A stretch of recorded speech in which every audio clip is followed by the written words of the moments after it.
여러분, 장단기 금리가 역전되면서 앞으로 뭐 2년 내에 경기 침체가 온다. 리세션이 온다. 이게 경기 침체거든요. 그렇게들 이야기하지만 저는 좀 생각이 다릅니다. 그리고 저 말고도요. 경제 전문가들의 생각이 조금씩 다릅니다. 저는 리세션도 물론 오겠지만 전쟁, 워 리세션, 좀 줄여서 말하면 워세션, 전쟁발 경기 침체, 저는 이게 더 무섭다고 생각을 합니다. 사람들이 전쟁발 경기 침체가 지금 온 거 아니야 이렇게 이야기하지만 아직까지 저는 그렇게 심각할 정도로 오지는 않았다고 생각을 해요. 그런 차원에서 보면 말입니다.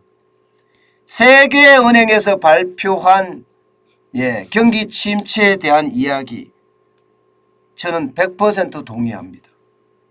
세계은행에서는요. 유럽이나 중앙아시아의 성장률 전망치가 지금 푹 떨어졌다 이거예요. 마이너스 4.1%까지 내려갔다 이겁니다. 이것을 보면 말입니다. 유럽이에요. 중앙아시아예요. 마이너스 4.1%예요. 결국 말입니다. 전쟁 때문에 유럽이나 혹은 중앙아시아의 성장률이 완전히 망가지고 있다는 뜻이잖아요. 이게 결국 말입니다. 저는 세계 경제에 엄청난 영향을 미칠 겁니다. 좀 더 나아가서는 대한민국으로 좀 좁혀보면 말입니다.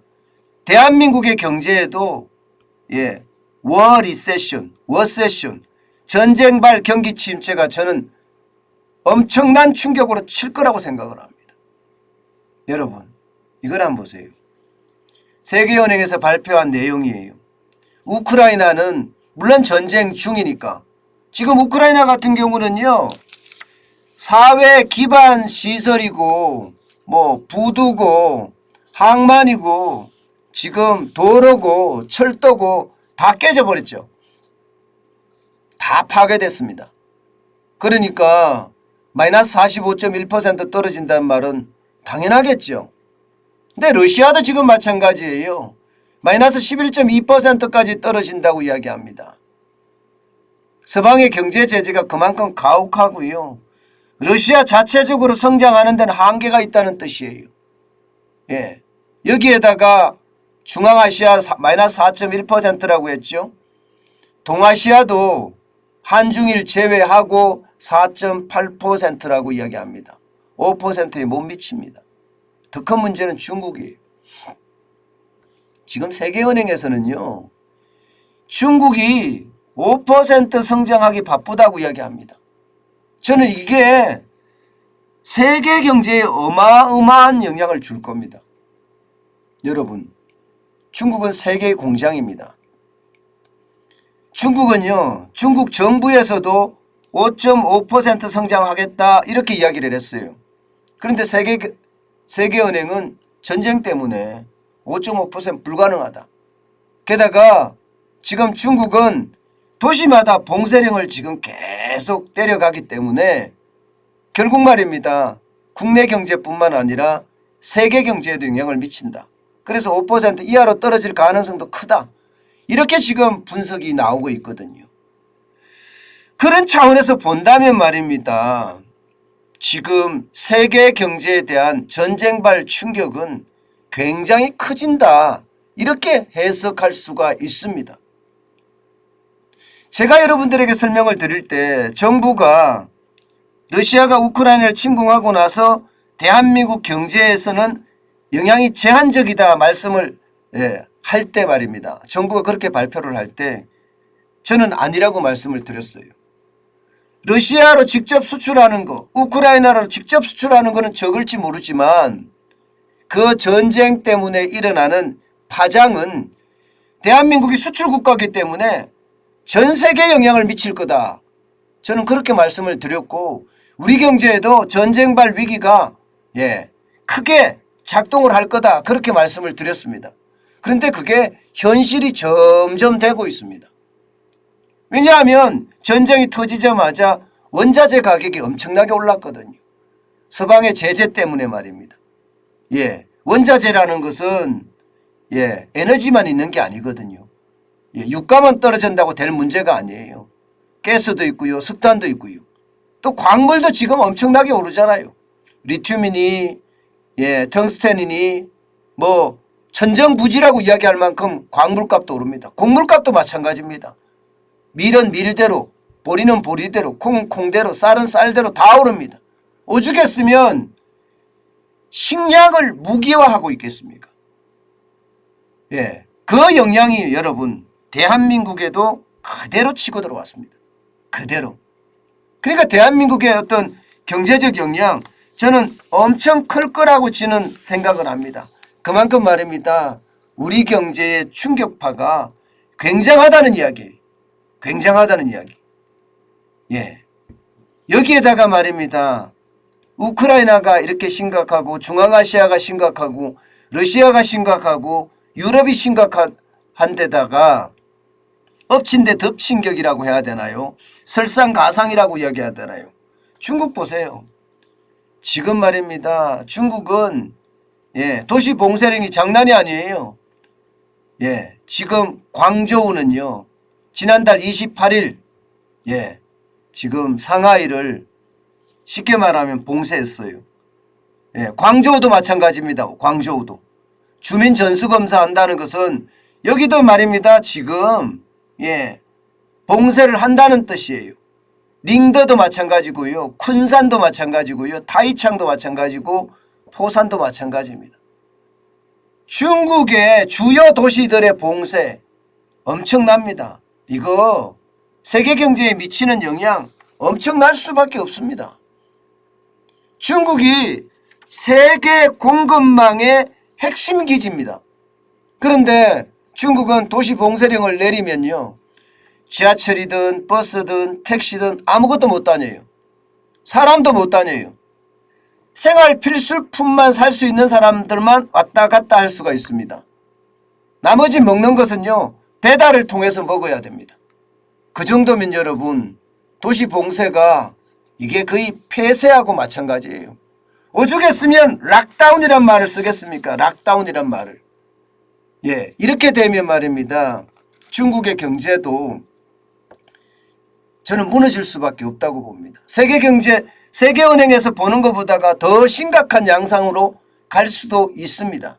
그렇게 됐을 때 이게 경기 침체가 괜찮을까요? 지금 중국은요. 5.5% 성장을 한다 했지만 세계은행은 5%. 중국은 실질적으로 말입니다. 5%보다 더 떨어질 거다. 4%대로 갈 수도 있을 거다. 이런 전망까지 나옵니다. 그러면 여러분 4%대로 떨어지면 대한민국 입장에서 괜찮을까요? 대한민국은 수출의 거의 30%를 중국과 홍콩으로 수출하고 있습니다. 수출의 30% 넘게요. 중국만 따져봤을 때도 25%가 넘고요. 홍콩은 5%가 넘습니다. 그런 상태라면 중국의 침체는 대한민국의 침체 이렇게 이야기할 수 있거든요. 중국이 경제성장률이 1%가 떨어지면 대한민국 경제성장률은 0.2%포인트가 떨어진다는 그런 연구 보고서도 있을 정도거든요. 이렇게 되면 말입니다. 중국의 어떤 경제 침체가 대한민국의 침체, 나아가서는 세계 경제의 침체까지 가져옵니다. 세계 경제의 침체까지 가져왔을 때 대한민국은 수출 중심으로 하는 국가입니다. 그런데 세계 경제의 침체가 오면 과연 우리가 버텨낼 수 있을까요? 그나마 좀 덜 떨어지면 다행이겠지만 지금 현재까지는요. GDP 성장률이 적어도 유로존은 마이너스 1.4%가 떨어지고요. OECD 국가 전체적으로는 마이너스 1%가 더 떨어지고요. 미국은 마이너스 0.9%, 전 세계는 마이너스 1.1%가 떨어진다는 그런 전망 보고서도 나오고 있는 실정이거든요. 이런 상태라면 여러분 우리가 생각했던 것보다가 훨씬 더 전쟁의 충격은 크고요.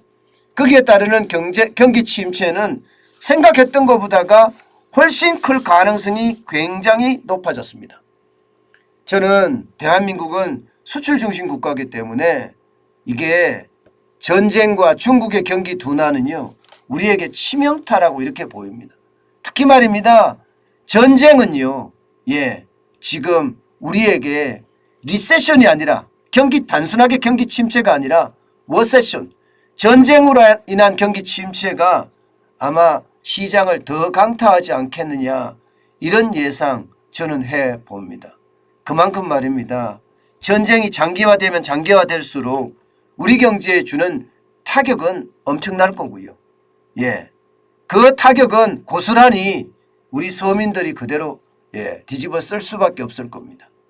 솔직히 말입니다.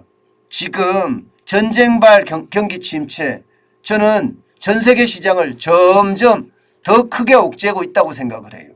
그 대표적인 게 말입니다. 여러분 이거예요. 다우산업지수 지금 엄청 하락했잖아요. 오늘입니다. 오늘 1.19% 내렸습니다. 413.04가 떨어졌고요. 34,304.08까지 빠졌어요. 나스닥도 마찬가지입니다. 나스닥도 2.18% 급락했습니다. 299.04를 기록했고 04가 빠졌고요. 13,411.96까지 빠졌습니다. 지금 보시는 것처럼 말입니다. 물론 이제 이 나스닥이나 다우산업 미국 증시가 빠지는 것은 미국의 어떤 금리 발작이 영향을 많이 미치는 것도 사실이지만 전쟁이 길어지는 것도 굉장히 영향을 미친다고 저는 보는 거죠. 결국 말입니다. 전쟁이 길어지면 길어질수록 세계 경제도 어려워지고 우리 경제도 어려워지고 결국 워세션이 저는 시작됐다 이렇게 저는 평가하는 거죠.